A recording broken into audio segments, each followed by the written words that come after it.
उत्तर प्रदेश में 2027 के विधानसभा चुनाव को लेकर सियासी हलचल तेज हो गई है। इसी कड़ी में 6 मार्च को कानपुर के नवाबगंज स्थित दीनदयाल विद्यालय में राष्ट्रीय स्वयंसेवक संघ और भारतीय जनता पार्टी के शीर्ष पदाधिकारी रणनीतिक बैठक करेंगे। इस बैठक में मुख्यमंत्री योगी आदित्यनाथ, भाजपा प्रदेश अध्यक्ष पंकज चौधरी, संगठन मंत्री धर्मपाल, उप मुख्यमंत्री केशव प्रसाद मौर्य और ब्रजेश पाठक सहित कई प्रमुख पदाधिकारियों को आमंत्रित किया गया है। बताया जा रहा है कि बैठक में प्रदेश के राजनीतिक माहौल, संगठनात्मक मजबूती, सामाजिक समरसता, यूजीसी नियमों में बदलाव और प्रयागराज के माघ मेले में स्वामी अभिमुक्तेश्वरानंद से जुड़े विवाद जैसे मुद्दों पर चर्चा होगी। चुनावी तैयारियों को धार देने के लिए संघ भाजपा की 6 टीमें गठित की गई है, जो अलग अलग क्षेत्रों में बैठकों के माध्यम से फीडबैक जुटाकर सामाजिक समूहों तक पहुंच बढ़ाने की रणनीति तैयार करेगी।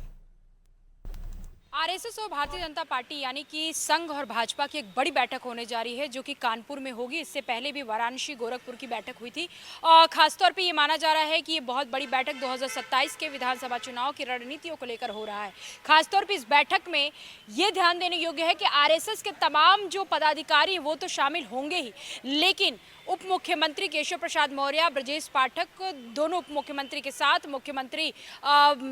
योगी आदित्यनाथ और धर्मपाल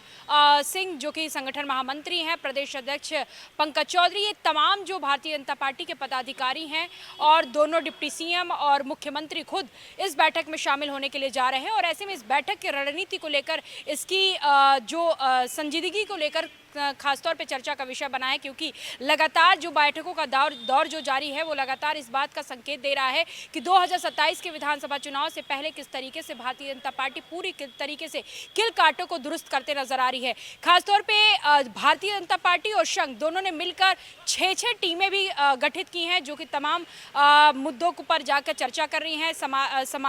तमाम सोसाइटी में जाकर उनसे बातचीत कर रही है और उसका फीडबैक ले रही हैं। हालांकि इस बीच ये भी चर्चा है कि तमाम संगठनात्मक मजबूती और सामाजिक समरसता और तमाम जो फेरबदल होने हैं भी मंत्रिमंडल विस्तार को लेकर, उसको लेकर भी इस बैठक में चर्चा होगी। और खासतौर पे जो देखा गया कि यूजीसी के मुद्दे पे किस तरीके से विपक्षी पार्टियां और भारतीय जनता पार्टी यानी कि सत्ता पक्ष विपक्ष में किस तरीके से राह ठना हुआ, उसको लेकर भी विचार विमर्श होगा। और खासतौर पे प्रयागराज मेले में अभिमुक्तेश्वरानंद जी का जो मुद्दा था, माघ मेले में किस तरीके से विवाद उठता और किस तरीके से विवाद गरमाया, उसको लेकर भी इस बैठक में चर्चा का विषय होगा और इस पे भी विचार विमर्श किया जाएगा। खासतौर पे कहीं ना कहीं भारतीय जनता पार्टी और संघ मिलकर ये समन्वय बैठक कर रहे हैं, ताकि तमाम उन मुद्दों पर चर्चा किया जा सके, तमाम मुद्दों पर विचार विमर्श किया जा सके। 2027 के विधानसभा चुनाव में अहम हो सकते हैं और जिसको भारतीय जनता पार्टी बिल्कुल भी मौका नहीं देना चाहती है, जिसपे भी भारतीय जनता पार्टी के विरुद्ध में जाकर विपक्षी पार्टियां गोलबंदी करे और कहीं ना कहीं झटका दे। क्योंकि 2024 के लोकसभा चुनाव में जिस तरीके से भारतीय जनता पार्टी को